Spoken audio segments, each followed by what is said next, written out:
Hello बच्चों, चलिए प्रश्न को पढ़ते हैं।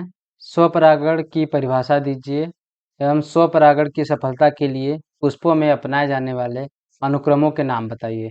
मतलब हमको स्वपरागण बताना है और स्वपरागण के लिए जो इसकी सफलता के लिए पादप कौन कौन सा अनुक्रम अपनाता है उसको बताना है। तो चलिए देखते हैं प्रश्न की मुख्य अवधारणा क्या होगी। मुख्य अवधारणा होगी स्वपरागण।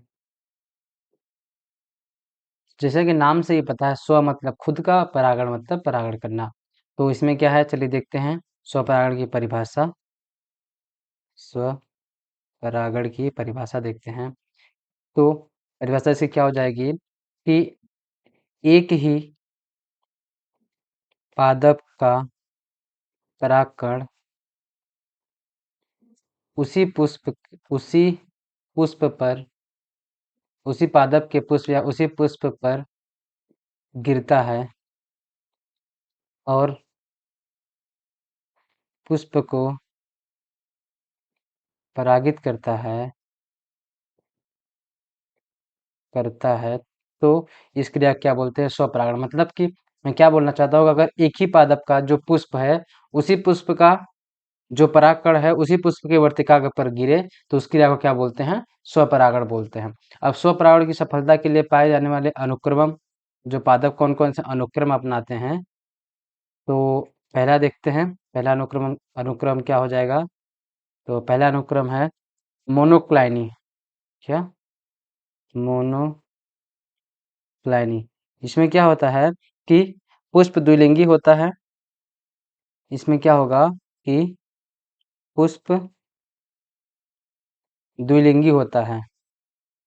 क्या, द्विलिंगी होता है। यदि पुष्प द्विलिंगी होता है तो स्वयुग्मन तथा सजात पुष्पीय परागण दोनों संभव है। क्या, स्वयुग्मन तथा सजात पुष्पीय परागण,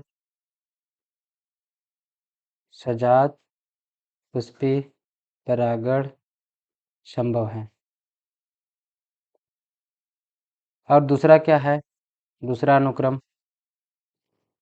अनुक्रम है कि उभयलिंगाश्रयी पादप या पुष्प क्या हो, उभय लिंगाश्रयी। इसका मतलब क्या होता है कि जब दोनों प्रकार के, क्या होता है जब दोनों प्रकार के एक लिंगी पुष्प, दोनों प्रकार के एक लिंगी पुष्प एक ही पादप पर उपस्थित हों, एक ही पादप पर उपस्थित हों, तो इसमें क्या होता है, एक इस पादप को क्या बोलते हैं, एक लिंगाश्रयी। उदाहरण क्या है, यह किन किन पादपों में पाया जाता है, तो यह मक्का, अरंडी, खीरा, मक्का, अरंडी, खीरा इत्यादि। अब तीसरा क्या है इनमें, तीसरा अनुक्रम क्या अपनाते हैं ये कि समकाल परिपक्वता। क्या, समकाल परिपक्वता। इसका मतलब क्या होता है कि जब न जो जननांग होते हैं, नर तथा मादा एक साथ परिपक्व हों, जब नर तथा मादा जननांग एक साथ परिपक्व हों, तो इसको क्या बोलते हैं हम, समकाल परिपक्वता।